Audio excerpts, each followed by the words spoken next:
Olá! Hoje a gente vai fazer um mergulho profundo em 3 capítulos de Gênesis que são, olha, uma verdadeira montanha-russa de acontecimentos. É uma história intensa, cheia de drama e de reviravoltas.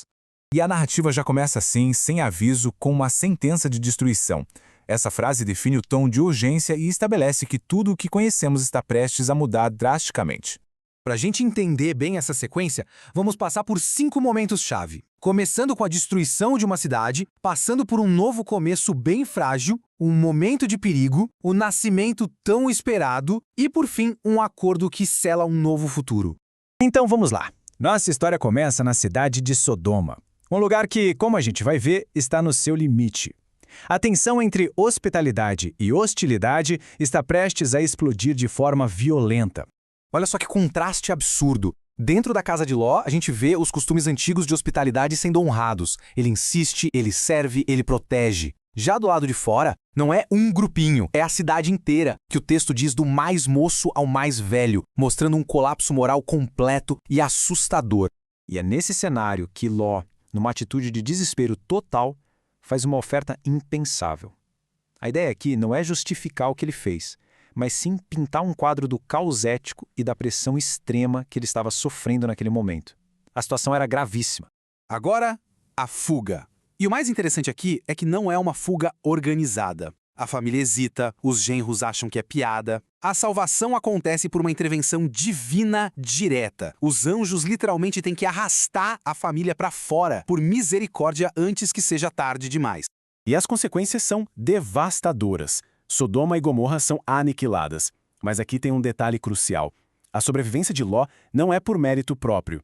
O texto é bem claro ao dizer que Deus se lembrou de Abraão.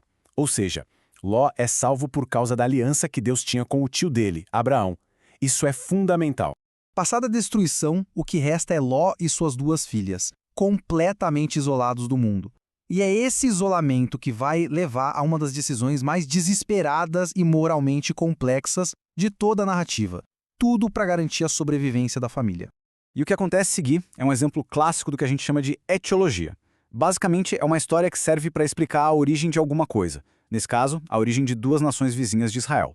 Movidas pelo medo e pela crença de que eram os últimos sobreviventes na terra, as filhas de Ló tomam uma atitude drástica. E desse ato nascem Moabe e Ben-Ammi, que se tornam os ancestrais de 2 povos que terão uma longa e complicada história com Israel, os Moabitas e os Amonitas. Agora a história muda de cenário e volta o foco para Abraão. E aqui a gente vê um padrão se repetindo. O medo de Abraão, mais uma vez, coloca em risco a promessa divina de um herdeiro. A sequência de eventos é impressionante. O medo faz Abraão mentir, a mentira coloca Sara, a mãe da promessa, em perigo. Aí Deus intervém diretamente, não falando com Abraão, mas com o rei pagão em um sonho, e no final, o mais irônico. Abraão, que causou todo o problema, é quem precisa orar para curar a casa do rei. E aqui a gente vê um paradoxo fascinante. A narrativa faz questão de ressaltar a integridade de Abimeleque, o rei, que agiu de coração sincero, enquanto expõe a falha e a falta de fé de Abraão, o profeta, que agiu puramente por medo. Mas finalmente, depois de décadas de espera, de idas e vindas, a promessa central feita a Abraão e Sara se cumpre. Só que essa alegria vai quase que imediatamente dar origem a um novo conflito familiar. Aos 100 anos de idade, Abraão se torna pai de Isaque. O texto não trata isso como algo comum, mas como o cumprimento direto, no tempo certo, da palavra de Deus. É um evento milagroso. Lembra que Sara riu de incredulidade quando ouviu que teria um filho? Pois é, agora o riso dela é de pura alegria. E essa alegria dá nome ao menino, Isaque, que significa ele ri. A dúvida se transformou em celebração. Só que essa alegria não dura muito. Uma crise de sucessão explode na família e uma decisão divina precisa ser tomada.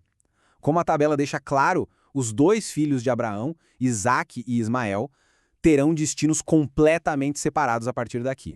Mesmo sendo uma decisão dolorosa, Deus instrui Abraão a ouvir Sara.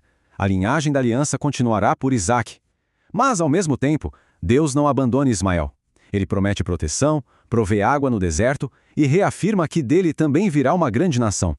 E para fechar esse arco narrativo, a gente sai do drama familiar e entra na diplomacia. É o momento em que Abraão começa a estabelecer sua posição política e social na terra.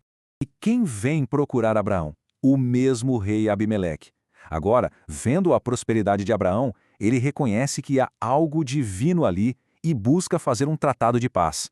É um reconhecimento público do favor de Deus sobre Abraão. Esse acordo, centrado num recurso vital como a água, faz muito mais do que resolver uma briga. Ele estabelece os direitos de Abraão na terra, cria um marco legal com testemunhas e sela um juramento de paz. O lugar, Berseba, poço do juramento, se torna um símbolo desse estabelecimento. Então, olhando para trás nesse recorte da história, o que a gente percebe? Vemos uma tensão constante entre juízo e misericórdia. Vemos que a fidelidade de Deus continua firme, mesmo com todas as falhas humanas. E entendemos como essas histórias antigas explicam a origem das nações e como a estabilidade vem tanto da promessa divina quanto da boa e velha política. Isso nos deixa com uma reflexão final. Essa dinâmica que vimos o tempo todo, da falha humana de um lado e da fidelidade divina do outro, de alguma forma, não continua a ser um tema central nas nossas próprias histórias sobre fé, sobre liderança e sobre o nosso próprio destino? Fique aí a pergunta.